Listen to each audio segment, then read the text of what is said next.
Introducing Tony and Other People, a podcast. Here's your host, Tony Levesque. Dean Richards. Hello, Tony. Been a little while. It has, man. I'm glad for the opportunity to catch up with you. Anytime. So, what do you got going on in your life? Well, Wait. Let's start from the beginning. You want to do that? Whatever you want to do, man. Back in 1943, a little boy named Dean Richards was born. No, that would be Charlie Richards. That'd be my dad. So I came after that. You came after your dad. Yeah. That makes sense. Mm-hmm. Yeah. So, how old are you? I am 53. 53. Okay. Yeah. December 3rd, 1964. So, yeah. I'm just growing up now. About time. So, I know you're from Harrisville. Were you born and raised there? What's the story with that? Well, I was born in Watertown at the hospital, and my family lived in Natural Bridge at the time. And when I was 4, my dad started building a camp on Lake Bonaparte in Sand Bay. It was one of the first camps there in Sand Bay, and we spent every summer from snow melt to the trees, the leaves falling. We would spend there. So I pretty much grew up on Lake Bonaparte. When I was 6 years old, we sold the house in Natural Bridge, sold the camp, and bought a house on the lake in Hitchcock Bay. So I moved there when I was 6 years old. So that's where I'm from. I tell people I'm from Lake Bonaparte. Right, as opposed to Harrisville. I went to school in Harrisville. Right. Yeah. No offense. I mean, Harrisville's a beautiful little town, but... I went to school in Port Leyden, but I tell people I'm from... Well, my dad always said downtown Hell's Kitchen because we lived right next to the Hell's Kitchen Road. Yeah. That's right. Wicked name for a road, man. And then when you think of Hell's Kitchen in New York City, it's the complete opposite of Hell's Kitchen Road. I was in this really cool pub in Hell's Kitchen one time. I don't go to New York City often, but walked around and just poked around and found this really, really great place called the Pony Bar. And it's a big craft beer, and you get the impression of what Hell's Kitchen is like, but no, it's just a gorgeous neighborhood. Mm-hmm. It really is. Why it got its name, the origin of words and names and things like that always fascinates me. Okay, let's do that then. I think the very first time I met you, and you probably don't remember me, but was Wild Root Bookstore. Uh-huh. I went in there a few times with my wife because I'd never been in there. I lived in Lowville a few times, but never really partook in anything in Lowville. I just kind of lived there and worked. Mm-hmm. But when I met Heather, she was all about the coffee shop and Lowville. I mean, that's where she grew up, really. So we went into Wild Root Bookstore, and that was the first time I met you. Were you married then? No. Oh, okay. We weren't together very long. We were just over a year, and we were married. Okay. You're throwing me off there a little bit because when I first met you, you and Heather were just really getting started. Right. Okay. So 2009. Yep. We used to operate the Wild Root Bookstore here in town. It was what we'd like to consider a destination place to visit. If you come, people would say, if you ever go to Lowville, you've got to go to this place, that place. Make sure you visit here. So I always tried to make the bookstore a destination. Well, when I went in there, that's how I felt. It was out of Lowville. You walked off the streets and into there, and it was something different. Out of Lowville. That's an interesting. It's an interesting thing that you brought up because that's exactly what we looked for. That's exactly what we wanted to try to do, is to create a multicultural space. And we had books and children's toys and artwork and some of the finest craft work. We had a craft cooperative in the lower part of the store. some of the most incredible work from all of the local talented people in this region to showcase in one place. So it was just like you walked into a different experience. And today I hear the same thing for Bark Eater, Right. because that's when we lost the bookstore to the fire, the block fire in town. That spawned the beginning of the Bark Eater experience. That had to be just devastating.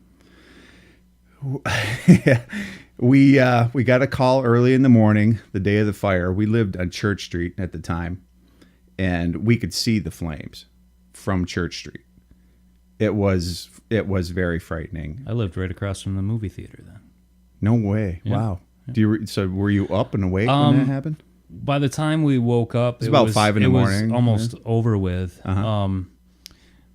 Yeah, we caught all of the noise. It was a weird apartment there, across from the movie theater, so we couldn't hear anything really on that street. We were up on the second floor in this apartment in the back, and all that we could really hear was when people were under the marquee talking. So movie night sucked, because you could hear every conversation clear as day. But somehow we overslept. We slept. By the time we walked down towards the center of town, it was just all smoldering. Yeah.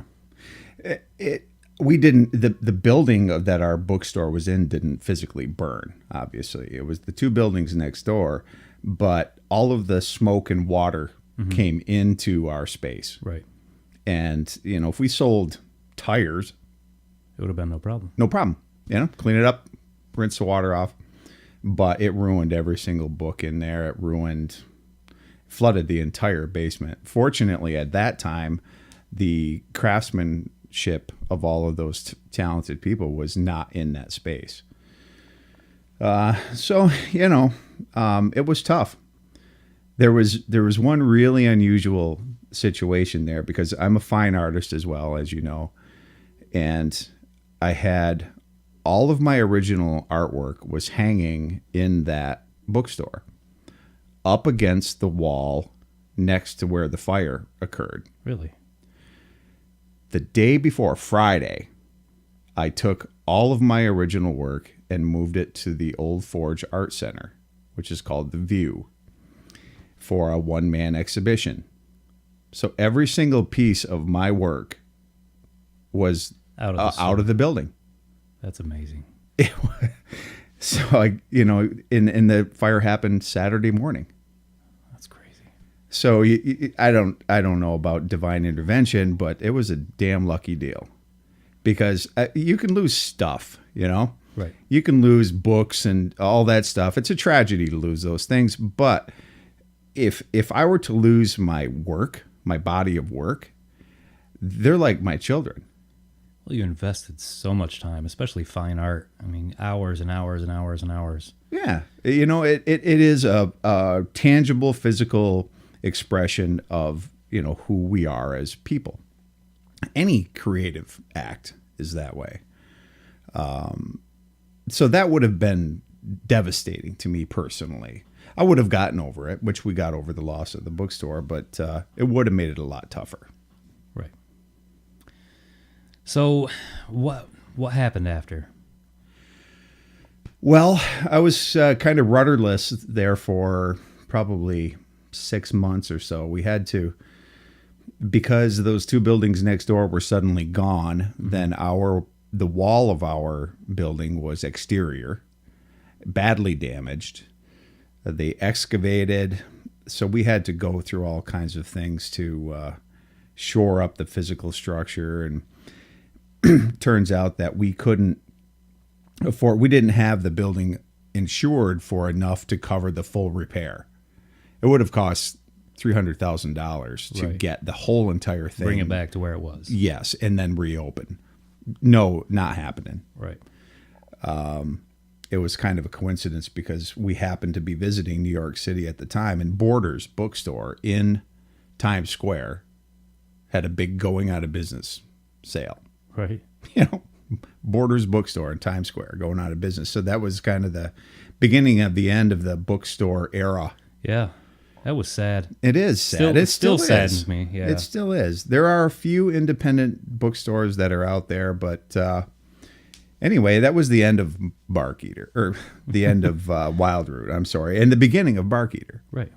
So immediately after you're done, you said, "Listen, we can't do this anymore." Yep. So we auctioned off the building, and my wife went back to school. Ex-wife went back to school and got her psychology degree. So she has a tremendous career that she's built. She graduated from Penn State and Boston University, and that's when I started working as a carpenter up in Old Forge, while I developed the concept of Bark Eater.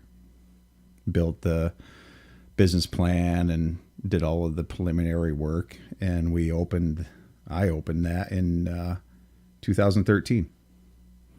So Yeah. it was, let me think, this past 5 February. years, wow. Doesn't Well, seem like that long. Yeah. Well, to me. Yeah. It doesn't. I mean, I don't really pay attention to time frames. It's just today is now, and this is where we are, and this is what I'm doing, and I try not to worry about what happened yesterday or be concerned about what's going to happen tomorrow. That's great. This Great way I try to think. Yeah. You're just Doug Ho. Oh, Doug oh, yeah. I'll get started on that. I try to do. Of course, your first guest was our good friend Doug. Yeah, we've both known Doug For a long quite some time. He's one of my favorite people. I asked him about how does he pronounce his name, his last name, and he told me it's German and it's like Hoch. Yeah. And so I try to, whenever he comes into the tap room and I see him, I say Hoch. And then I got to thinking, well, is Hoch better than Ho in the perspective of people? I mean, I've met some pretty friendly hoes, you know. Haven't we all? But I don't really know that the conjures a real, and that's Yeah. the way he pronounced it to Yeah. me. I'm sure it's Hoke or whatever, but anyway, I bust his ass. Well, we can't all have the glorious last name Richards. That's very easy to pronounce.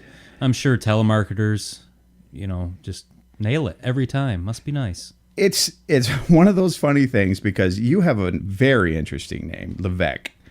When I first saw it spelled, of course, I thought Levesque. Yeah. Or Levesque or Levesque or Something weird, yeah. yeah, but Richards is actually a German or Switzerland descended name, and my mother's family is Levantia, Okay. so French Canadian. Well, So you are from Bonaparte, so. right. So Levantia is not all that different than Levesque, but it's an easily pronounceable and understood name. And words are fascinating to me. They get misconstrued, they get mispronounced, they get misunderstood, all these things. And and guys like Doug who have this really interesting name, I think Hoke is a really fascinating name. I agree. The cultural background of it. But in modern society, we've put a different meaning onto that word. Ho. Yeah. A negative word. And- a negative connotation. And it's not fair. And it's fairly recent. Oh, certainly. Yeah, within probably the last, 10 years? Yeah. Whatever. I think J-Lo did. Or who was it that used... No, it was that girl from Blonde Chick, singer. I can't remember her name right now. I'm not good with names, but Probably a hoe anyway. Yeah. She said something about a hoe in one of her lyrics of a popular song. Yeah. It's all it takes. It's all it takes, and then you take the word gay. Mm-hmm. The origin is completely different than the way we perceive it today. Not,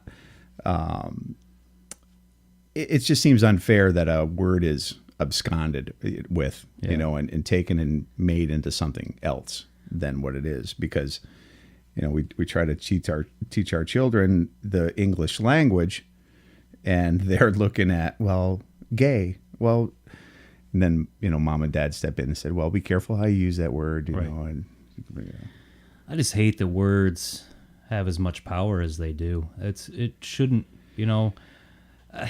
I obviously work in a job where I can't say whatever I want. I wouldn't last in my job very long if I did that. it really is, it makes it a challenge. I think people are just too offendable nowadays. Nobody lets anything run off their back. Every single word hurts so much. I just wish people were stronger. I mean, when we were growing up, it was sticks and stones. Yeah. Do they even say that anymore? Or probably not. I love that. I love that phrase.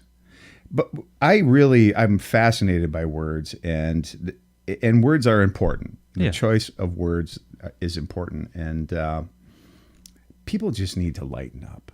I agree. I I think people need to have more serious conversations, like what we're doing. This needs to happen in everyday life. People need to put their guard down a little bit, let some stuff fly, have a conversation, real conversations with people. Yeah. All the conversations we have are over social media nowadays.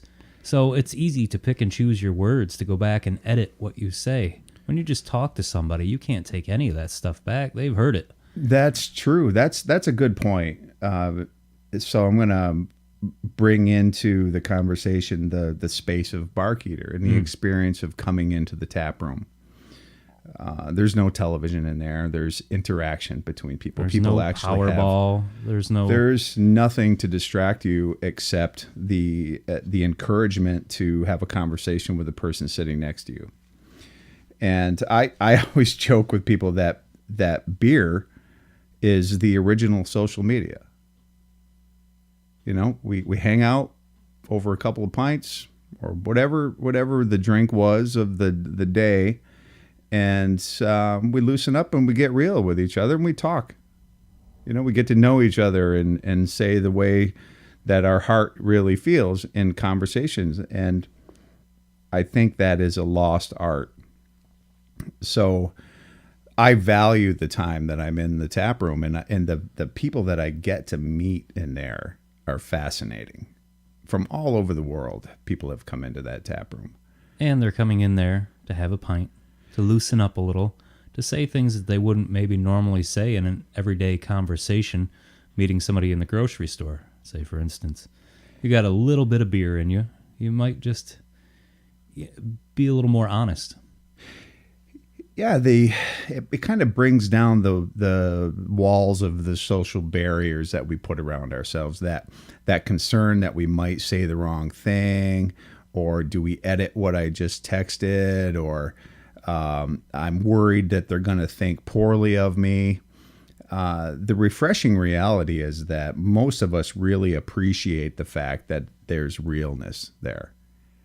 That you can come in and talk to somebody and really have a conversation and get to know them as a person, not an icon, not their, profile picture, what their blah, blah, blah on whatever social media is. What they're putting out to the world, what their controlled picture and what they want you to see. Everybody spins their...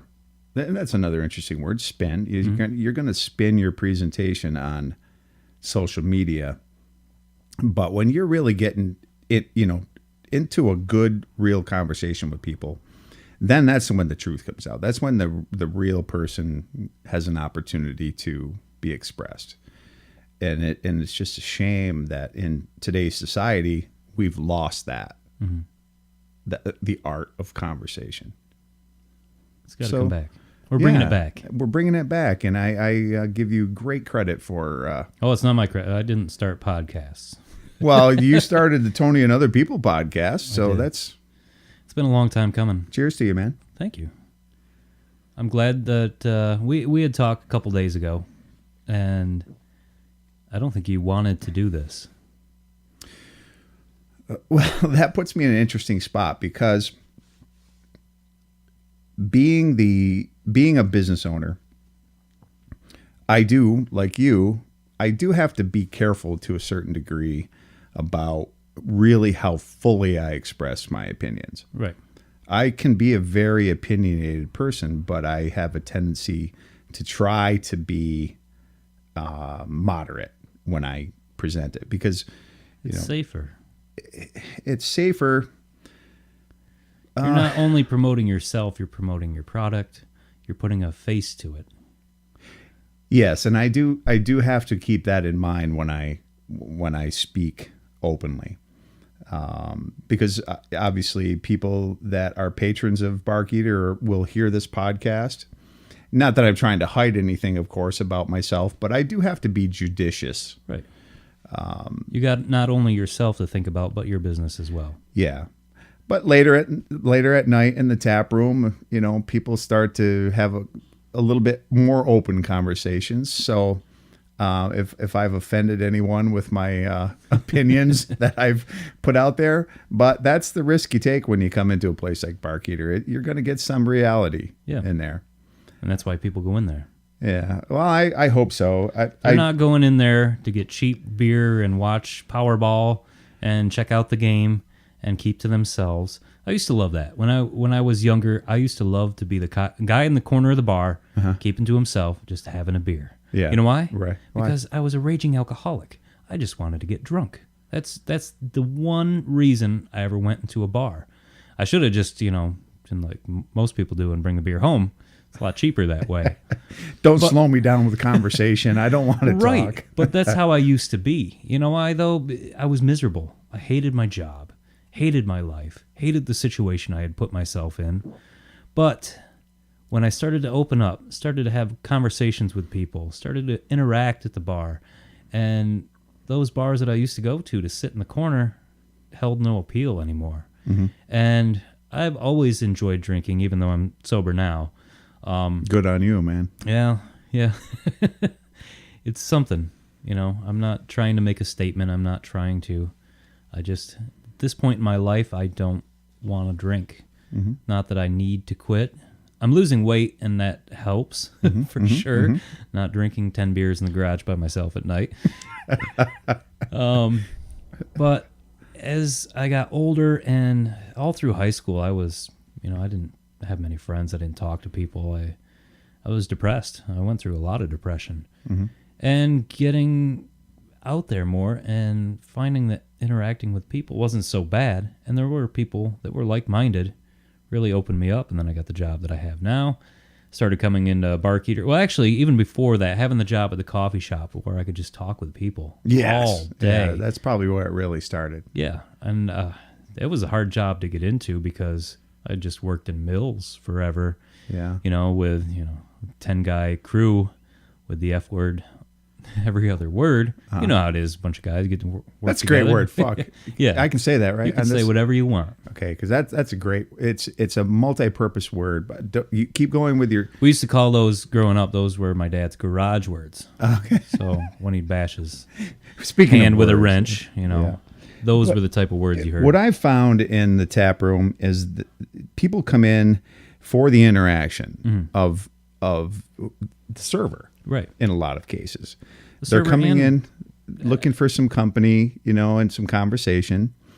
So you found the same thing in the coffee shop where you have to engage in conversation. Right. It's part of what you do. Your experience with your customer. If anybody can pour a beer or pour a coffee and not say a word. Right. But that doesn't make you a good server.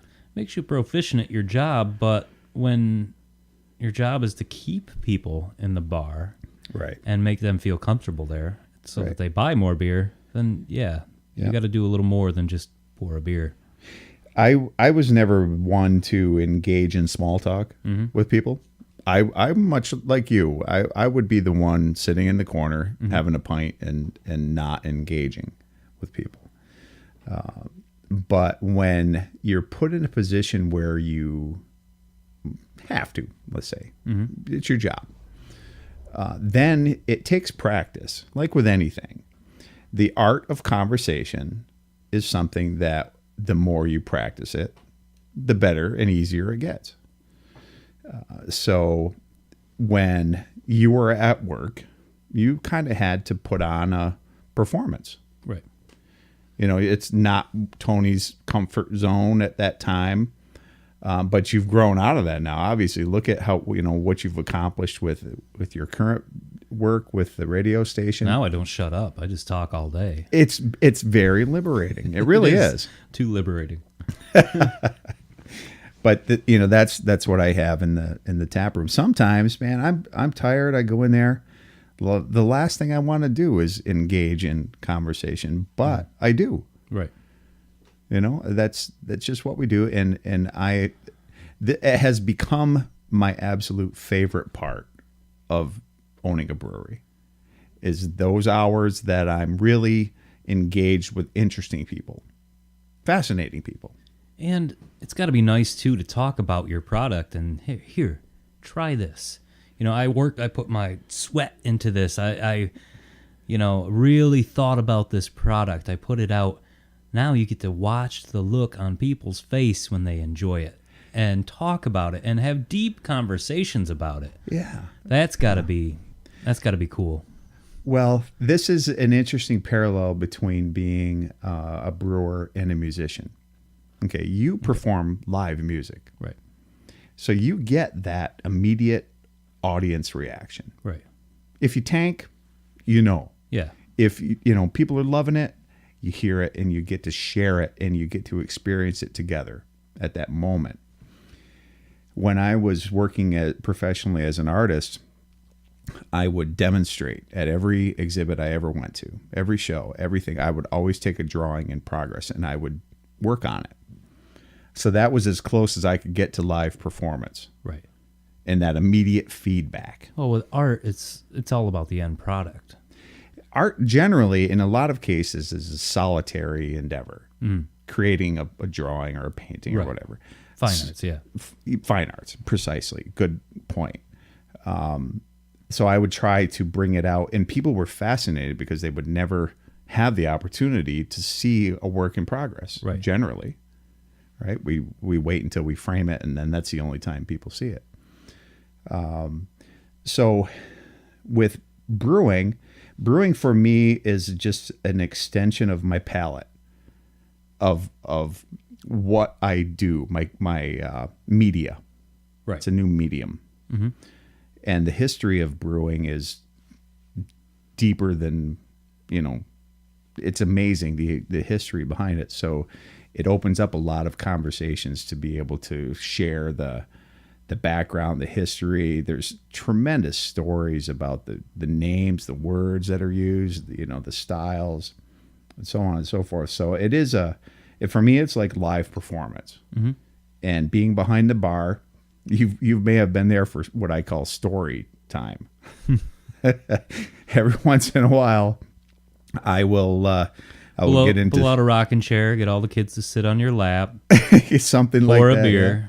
Yeah. I get into story time, and there's a movie in this, at least a TV show. What I've found is, you know, the tap room seats 25, 30 people maybe. Mm-hmm. And when I get started on story time, every single person in the room is paying attention and listening to story time. Right. Because it's entertaining. You know, I'm telling truthful, historical, entertaining tidbits, and people will stop their own conversations and listen. So then I get to engage with every single one of them in some way. Right. I'll reach out to the folks across the tap room, and I'll make sure that they know that they're included. They're included. Where you folks from? All this stuff. It really is. It's a special, you know, kind of a. Sometimes, you know, people say it's kind of magical in there. It is. We've had a lot of fun nights together, not only musically, and one thing I love about Barkeeter is, you know, most bars will have entertainment, and entertainment is basically a band. You know, maybe acoustic music. That's it. I have seen everything in Barkeeter. I have been there to witness I don't know, a religious talk. Several times. Theology on Tap. Theology on Tap. Yep. Where else are you going to go to a bar and see that? I've seen stand-up comedy. And this is Lowville. We're talking Lowville, which has a population of, 200 people. I'm obviously exaggerating, but it's not New York City. Yeah. And actually, I think the first time I ever saw a comedian live was in Bark Eater, which is amazing. Some of the music I've heard in there blows my mind. Thursday was an era. That was a lot of fun. That was. I miss Thursday. I've never backed down from.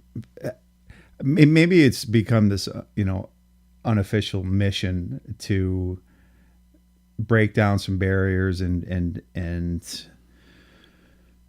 bring in cultural opportunities into Lowville or to Lewis County. I tell people, and I've said this many, many times, culture doesn't happen automatically. People sit around and they complain that, there's nothing to do. Don't you hate that? Don't you just hate that? And so that's what I'm fighting against, that we have to make our own cultural experience. If we want to have something as a community to share and have social experiences, then we have to provide a catalyst for it at least. And that's what Bark Eater is a catalyst for lots of different things. I mean, there have even been political conversations in there before. We've had senators and Congress people visit. There's a lot of things that have gone on in the tap room that are sometimes contradictory. I do say the F word quite often, but I do not say it on Theology on Tap night, generally. Right. But if we don't provide some sort of a venue, then what do we have? Right. We don't have culture. All I think about when people complain like that is like saying, I'm hungry. Somebody make me something to eat. No, you've got bread. Get off your ass meat, and go make a sandwich. Right. You know what I mean? It doesn't have and to if be that chicken doesn't cordon bleu. Suit you, then get a recipe book and make something. All these people that complain that there's nothing to do here are doing nothing to aid in that. They're not. They just. You got to produce. You do. You have if to. If you want to consume, you have to produce. You do, or at least participate. Well, but you add people together, you get different flavors. There's been, and that's why I liked Thirst Thursday so much. For those that don't know, Thirst Thursday was. I don't want to say open mic because it was just so much more than that. I provided a microphone and some instruments, and you could come in and do whatever you want. Kim used to come in and read poetry. Poetry, yeah. We never really had any stand-up. I mean, Doug came close. Well, everything Doug he's a does stand-up is comedian hilarious. anyway all the time. He was actually the very first musical performance that was in the tap room was Doug. People are going to have to listen to the first episode now. You're forcing. Well, see, this you have to segue in between them all so that you get that viewership. We're tying them all together. You have to tie them. This is on purpose. But yeah, man, with the amazing thing about Thirst Thursday was that every single performance was incredible and unique. Everything was different. Everything was different. It was mixing the soup. It was, there were people that I would never play music with, not because I don't like them or just because the opportunity was never there to, hey, show up to my house with a guitar. Sometimes that's a really difficult thing. People are busy. Yeah. But when you show up to Thirst Thursday and there's guitars there, and there are people that come up to me, yeah, I'll play next if that's okay. I didn't even know you played an instrument. That was the interesting thing about it, because there are many, many musicians and talented people out there who just don't have a venue or an opportunity. They're not part of a band or they don't tour, but they, sit at home in their underwear and they strum guitar and, write songs or whatever musical instrument they choose. And that gave them an opportunity to come in, like David Stelz comes in. Whoever would have imagined that David had such musical talent? Right. He's one of our servers at the tap room. And as even you know. so, very quiet and Quiet guy, but man, when he got up there and he played, and it was his very first live performance. Right. Was in the yep. a great original tune. Mm-hmm. Multiple original tunes. No covers. Just play. I think No. he played 2 that first night. He did. Yep. He did, and I was just like stunned. Yeah. I had no idea. You don't see it coming out of him. Nope. There were many times in there for Thursday that was the people's first experience playing Yeah. in front of people, and that just speaks to Bark Eater. I mean, it's a comfortable place where you feel it's Cheers.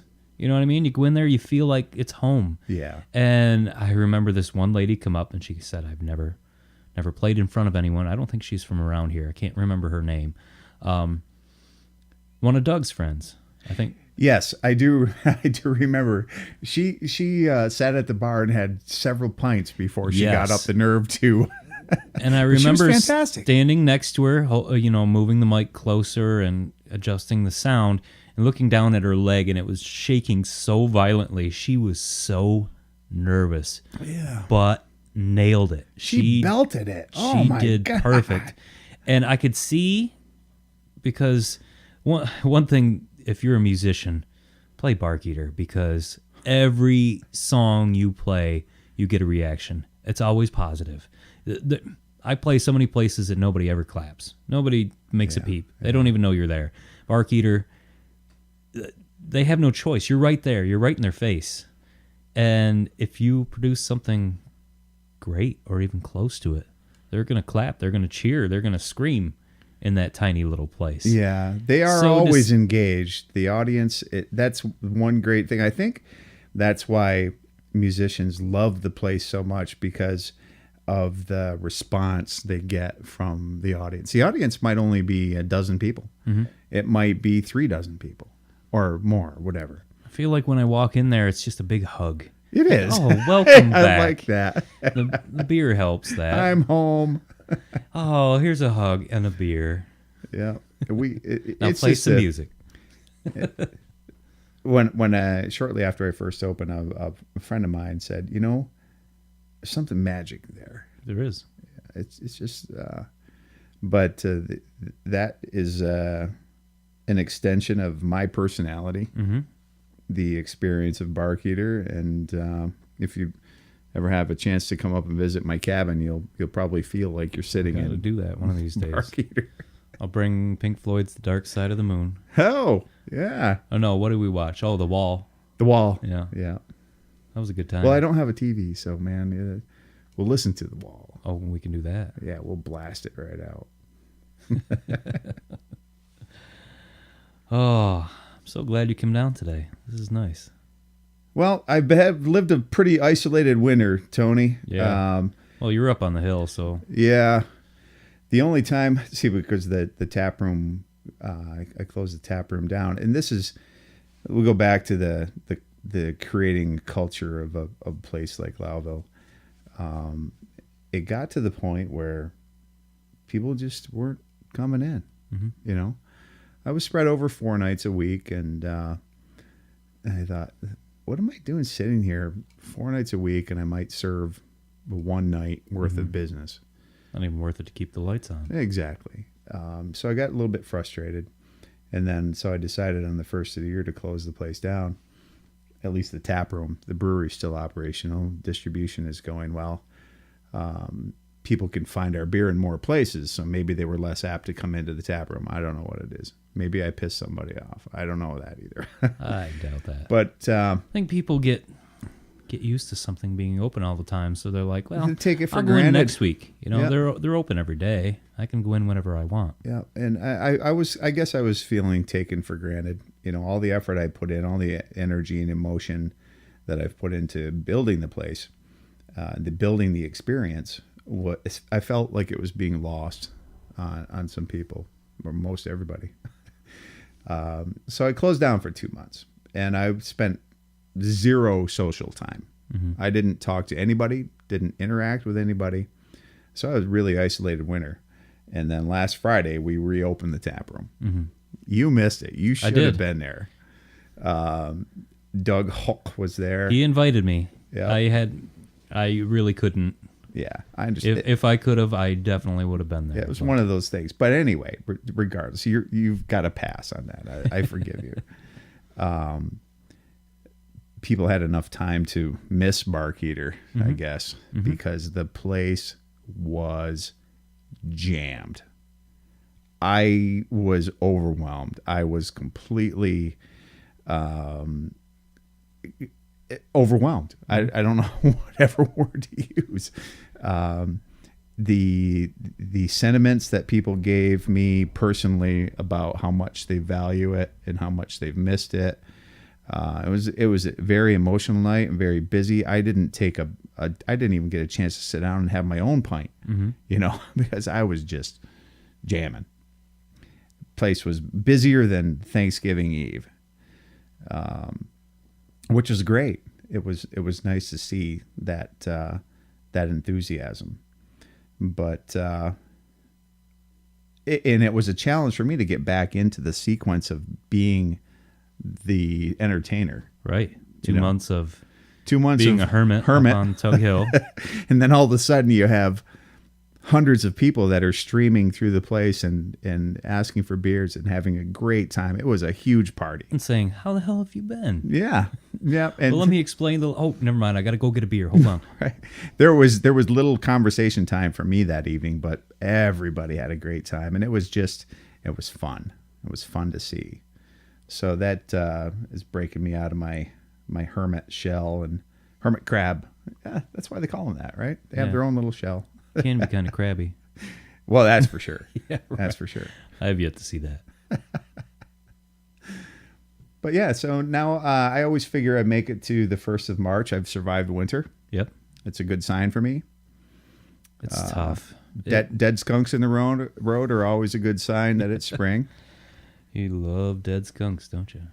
Well, we always look at what was that groundhog? That's total bullshit. Well, he's from Pennsylvania. Have you been to Pennsylvania in the winter? It's like Virginia. They don't even have winter. Yeah. So that's not even a fair assumption.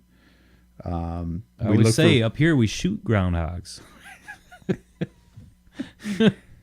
We wait for the robins to come back or all these things, but we don't shoot those. No. My first sign of spring is always a dead skunk in the road. Then you see the chipmunks and red-winged blackbirds come back, that kind of thing. So the robins are always harbingers of snowstorms.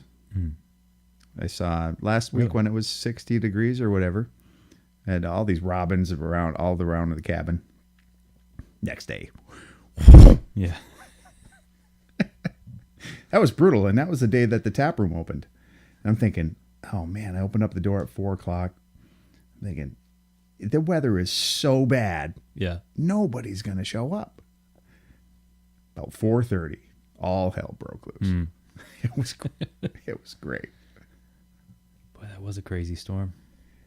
We had grass everywhere. There was not a lick of snow on my property. It was all now I look gone. outside, and this was, almost a week ago. Well, not quite. 3-4 days ago. Fucking robins. And there's every time.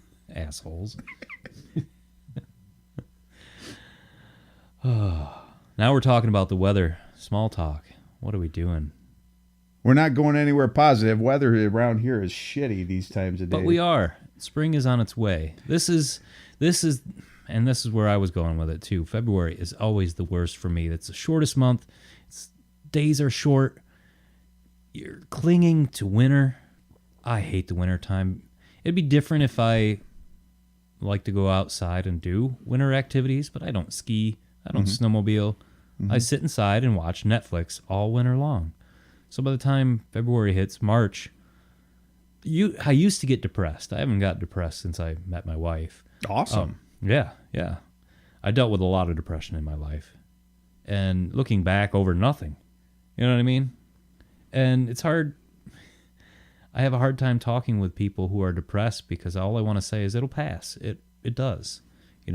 make small decisions in your life towards the positive, and eventually depression will pass.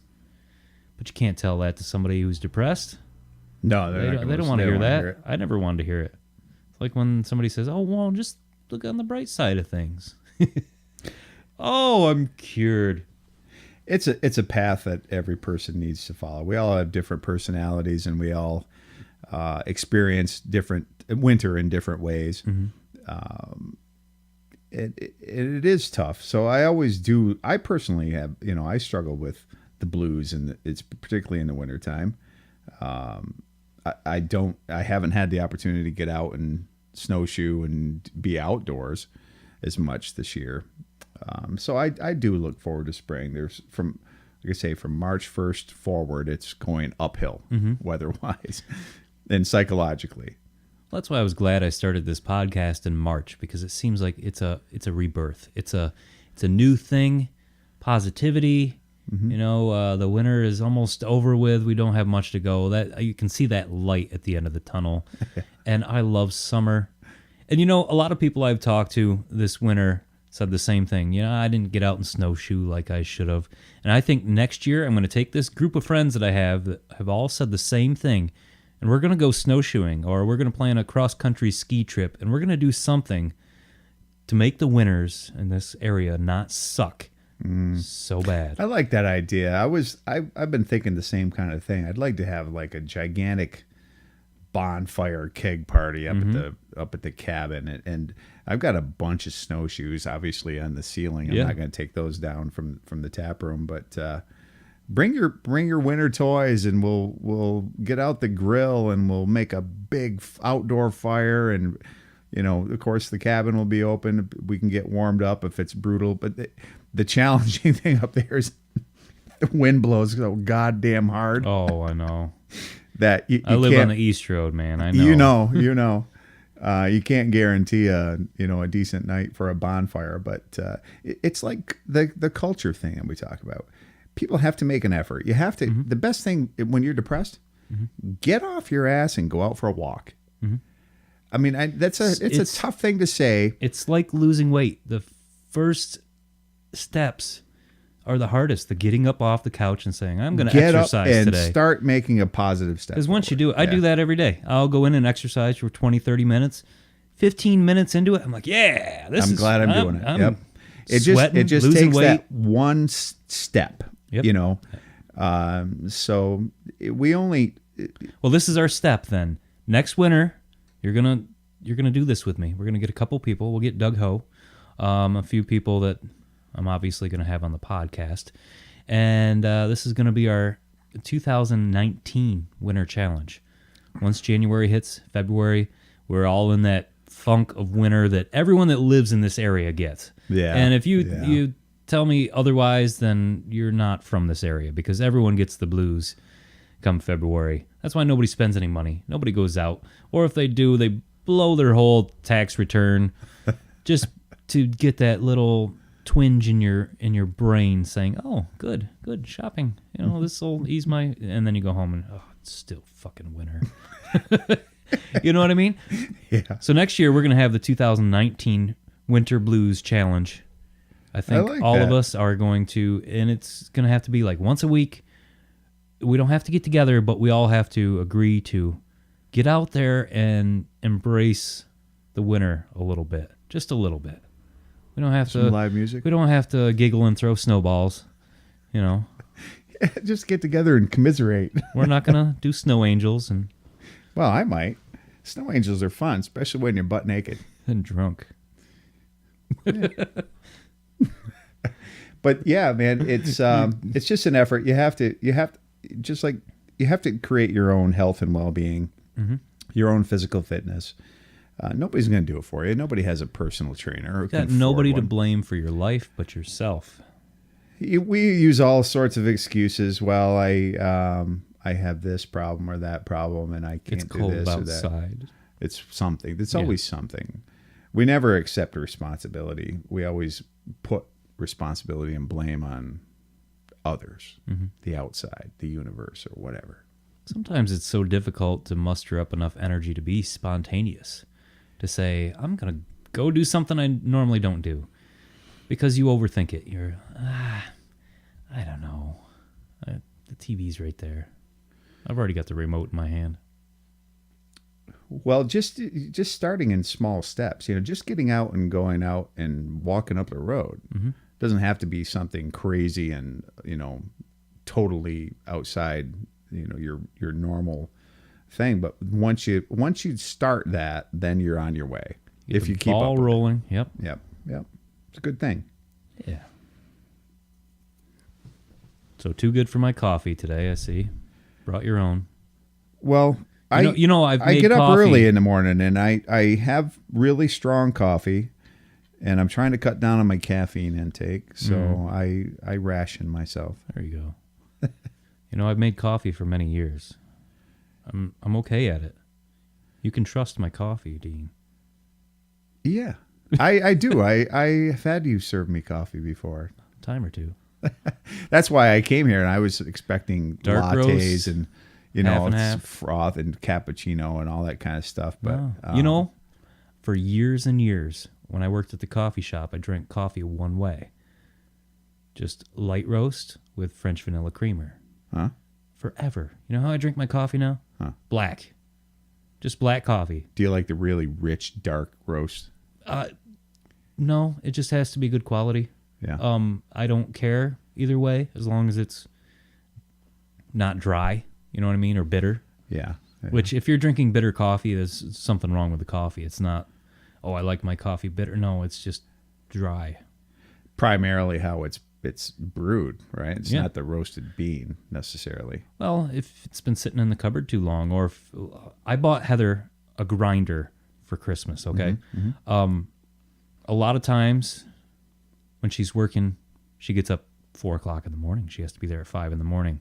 So I love freshly ground coffee. There's nothing better. Yeah. I've got a little grinder too, and that's what I go whole bean. I try to go the deep roasted stuff. And, the brewing process is very similar. The roasted malts, you get the same. We're steeping it in hot water. We just have the benefit of having it fermented. Right. Well, I was going to get Heather this electric grinder for really nice, different settings and all that. And then I'm thinking, she gets up at 4 in the morning. Do I really want her running this damn grinder at 4 o'clock in the morning? So thinking of myself while buying her Christmas present, I bought her a hand grinder. Brilliant. And you know what? It cost me, I think, $8. Stainless steel. I love that thing. Because I get up and first thing I do in the morning is make a pot of coffee. And you're in that zone, that zombie state where you get the filter, pour the, but a lot of times what wakes me up is not that first cup of coffee. It's grinding the beans. Because if you've never ground coffee beans before, that smell will wake you up quicker than a cup of coffee. And I'm not exaggerating. I know I've ground exactly. many pots of coffee in my day. Yeah. It's an amazing aroma. It's like smelling a fresh cigar before it's lit. Right. It reminds me, it takes me, like with fragrances and things like that, are such memory inducers, like music is. Yep. And you think, when is the first time I ever smelled fresh ground coffee? It'll take you back to that moment. When I was a little kid, we visited some friends in Connecticut, and they had a tobacco barn.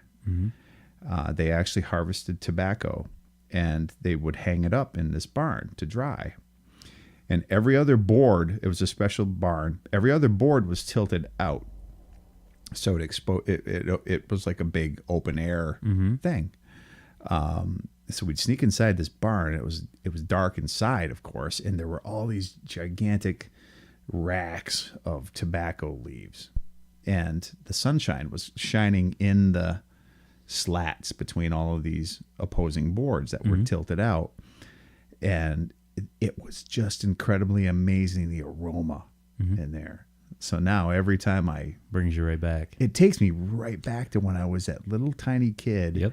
In that dark barn with the sun shining down through these slats and all of the, like it coming through your blinds on your window.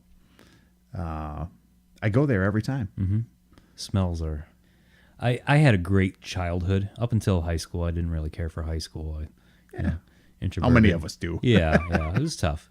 But elementary school, my childhood, I really enjoyed it. I had awesome parents, great siblings. Yeah, I Your just had- parents are awesome. They are, yeah.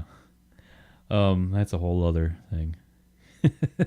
But anyway, anytime there's something about the smell of a big box of crayons that brings you right back to that time. You're right. And you can smell it right now in your head, You right? can, yeah. And it's Everybody bringing you knows. back. Yeah. Everybody knows. And sharpening a pencil. Same kind of thing. You get Opening that up your desk smell, when the you're a little sound, kid yeah. in elementary school. You open up your desk and it smells like sharpened pencils and crayons and all that stuff. Mm-hmm. It'll take you right there. It's astounding. And songs, music do that to us too. Yep. There are triggers, memory triggers that when the first time you heard that song, or where were you, or how humid it was outside. Even sometimes those types of things come into our memory. My dad tells this great story of when he was a senior in high school, and he remembers it clear as day. He lived up on top of Branningham Hill. The house is still there. I think it's one of the only houses, or was at the time.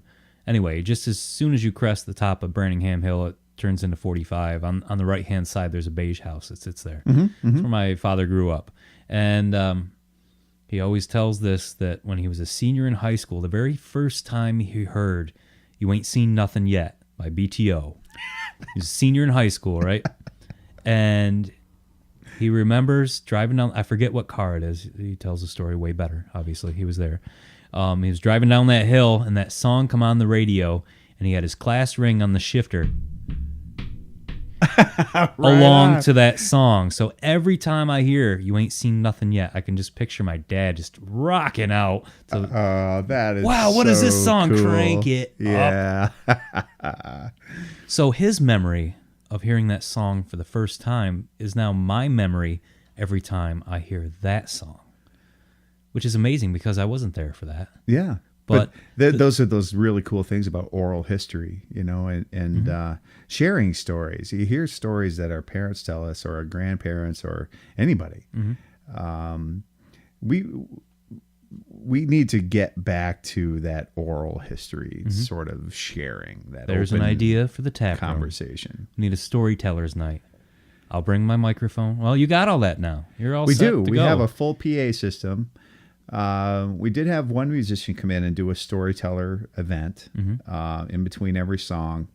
Oh, and this is I'm gonna rip on Doug here Okay. for a minute. Yes. Okay, Doug is an incredibly talented dude. Yeah. He's like Beyond. beyond. Yes, I am continuously amazed And he's- jealous. Yeah, I mean he does. He I'm does speaking for myself. You I can say don't what draw you boobs anywhere near as well as Doug, but he has these incredible, all of the artwork that he does is incredible, no matter what the medium is, and he uses Instagram. He told you on this program that Instagram is his favorite social media, but he'll put this amazing image of whatever he's working on, and then he'll say, "Oh, a drawing I did." That's the only dialogue underneath it. Oh, a painting I did. Come on, Doug. You're a man of many words. If you ever get into conversation with Doug, he'll talk your ear off. But on social media, he's like 3 words. Hey, check this out. Yeah. Look what I did. This is something I did. me 5 minutes. Yeah. I did this. Don't even care about it. We don't care. But I'm going to do another one tomorrow. he's got that's a whole new avenue. So that's your kind of the way we can add oral history to what we do, because people are interested. They want to know, well, what prompted you to do that, Doug? How challenging was it to paint on that girl's navel without sticking your finger in it? I don't think I could do that. I don't think he'd have many people letting him paint on him if every time he's like, ooh. I see. I would totally do that. What's that? No, I do that. To I every girl. wouldn't. Sorry. Wouldn't be able to resist. But there's got to be stories. Yeah. We all have stories, and a story behind a song, if it's shared from a father to a son, or it's just it's valuable, cherished things that are worthy of cherishing. Right. So And do that stuff- more. Love your old folks and listen to them. Go and visit them and have them tell you about the old times and their experiences of when they were our age. I think a lot of people don't appreciate stuff like that until they're older. You know, growing up hearing stories from your parents are, yeah, okay, I've heard that one, Dad. Thanks. Yeah. But as you Yeah. get older, you're like, well, tell me about that again. Yeah. You know, what was that world Yeah. like? Because every generation, we're in a different world than what we grew up in. Our world has changed. True. I mean, this earth is still here. That dirt is still the same dirt. Those rocks are still the same rocks, but this is a different world. You know, when you grow up, when you Oh, from generation Add- to generation, you bet. It's even nothing lifespans. Like, I mean, yeah. this house is different than 2 years ago when we bought it. Not because we've changed the things on the walls, but the memories ingrained in this, what you associate with it. It seems like that time frame is speeding up more and more.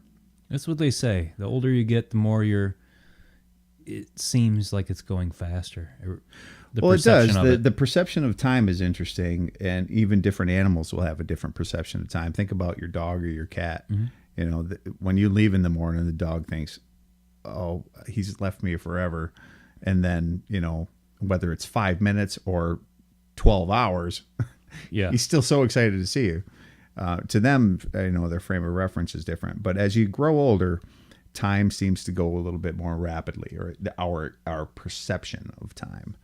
And our wisdom, you know, increases. When we're young, we're total idiots. Yeah. You know, We take everything for granted when you're young. And we that's do. that should be the advice to young people is don't take any second of your life, any experience you go through, good or bad, for granted. Everything you do in life is preparing you for later in life. You never realize it at the time. They don't, and they'll never hear you when you say it. Right. Just like if you're a person suffering from depression, you can say, well, the best thing you can do is get up and go out. They don't want to hear that. No. They're not going to listen to you. You know, they have to figure it out on their own with some encouragement. Right. So the more we encourage and try to say, you know, you're going to understand someday. You'll understand someday, but listen to me now. Listen to me now and hear me later. Something like that. I'll be back to tell you more. So I want to use that little segue to explain my first experience of hearing you on the radio. Oh, God. I do not ever listen to the radio. Yeah. I do not ever watch television. Okay. But I tuned in because I was driving. My son was driving to work, and I was taking him. I was riding along, and he flipped on the radio, and there you were. I was like, oh man, that's Tony. This is the Tony Show. Yeah. Whatever your evening show is there on different stations. But anyway, I'm thinking, what a voice. What an incredible voice. Sounds great on mic, doesn't it? It really does. And I'm thinking, Velvet Voice Levesque. That's exactly the first thought that came to my mind. And you're on a country station, and I couldn't help but think that all of the country girls in this whole county and all your expanse of reach with the radio station, it must be swooning. Until I go to the fair and then people meet me. And it's so weird. That is the weirdest experience because a lot of people think they know you because they hear you for 3 hours a day. And to match a face to it. And I get the same thing from everyone. Oh, you don't look like I expected. You don't. Well, what's the idea in your head? What am I supposed to look like? I have to look like something. Yeah. And that's a funny thing about voices. You put a voice to an animated character, or you put a voice to a radio announcer, a DJ, and we all have this perception of what we think they look like. And there are some of the sexiest radio DJs out there, and you always think, oh my, you're just imagining what this person is like. And then you see them on stage if they're announcing a performance or something like that. You think, who the hell is that? That's not the guy. That's why they all stay in radio and never transition to TV or... This will forever be my fate. Yeah. Oh, well, but you do such a great job at Thanks. it. I know you all don't... the broken hearts out there in Lewis County. You're so full of shit. Oh, you caught me on a somber day. Yeah. Because I was ready to really give you a run. Yeah. Next time. So what do you say? You want to do this again? Yeah, I'd love to. Okay. Man, if you're gonna, I want to keep supporting what you got going here. I think it's a great idea. Well, thank you. Great idea. I think that there are a lot of great, interesting people that I know near where we live that I think the conversations are. I'd listen to them. I mean, maybe not this part where it's kind of dull. Well, let's change it up from dull. You know, when you have an idea like this, it's like when I was telling you, I was listening to the first podcast of you and talking with Doug, and I was listening to it in my cabin, and it felt like I was in the same room with you. So this is like kind of a fly on the wall sort of an experience for your listeners. You ever want to sit around and try not to eavesdrop on someone's conversation, but you're thinking, that's pretty interesting. Yeah, I'm gonna try not to listen. Or the opposite, like those people are dumb. Then you get the chance to walk away. No, I always listen. I'm like, what else are they gonna say? Yeah. Well, you know, I don't have an opportunity to get into conversations all that much with people, even though I have the tap room, because I'm always serving. You know, I get to hear. You're always at work. Bits and pieces of everything, and I would love to engage with hundreds of them. But then like you say, I got to go over and pour another pint or whatever. So this is a great chance just to sit uninterrupted without somebody saying, "Hey, man, pour me a draft." Well, you're welcome anytime. We don't always have to turn the microphones on. We can save some of this. Well, see, those are the times when I would really let loose on you. So that's probably best that the microphones are not on. I do have a reputation to uphold. Well, thanks for crawling down the hill. Come talk to me today. I appreciate it. Hey, man, it's I my think honor. people are really going to enjoy this conversation. Get to know Dean Richards just a little bit better. I hope so. I'm kind of not a gregarious person, but I think a lot of deep thoughts, which I primarily never share. So, well, where can we get a hold of Dean Richards? What do you got going on? Give us your plugs. Well, of course, the Barkeeter Craft Brewery is on Facebook. It's on Instagram, at Barkeeter Brew. I do have a Facebook page for my artwork. Website for both. The artwork website's not active right here currently. I'm working with David to get that back up and running, but I'm looking to start drawing again. Good. And actually, you've been talking about that for a while. I have for 6 or 7 years. I haven't made a drawing since the bookstore. You're due. I am overdue. It's one of those psychological things that creative people have to have an outlet. Otherwise, we start to go really crazy. You end up on the hill as a hermit. Yep, but that's all good. I'm ready for spring, man. New things, new opportunities. I'm glad the tap room's reopened. Come in and visit us. Fridays? Fridays from 4 until 10. And where can we find your beer? Oh, ask your favorite pub all over the place. We've got about 20 different locations around the region. I don't want to list them all. I'm not going to plug every single one of them. But if you can't find it out there, demand it. Tell if them. they're not pouring it, You make want sure they Barkeeter want beer. it. Otherwise, come in and I'll pour you a beer. Sounds good. Good to see you. Thanks, buddy. Come in anytime. All right. What are you doing at 4 a.m? This. Thanks for listening to Tony and Other People, a podcast. Questions, comments, concerns for Tony's overall well-being? Want to be part of the show? Find us on Facebook or email us at tonyandotherpeople@gmail.com.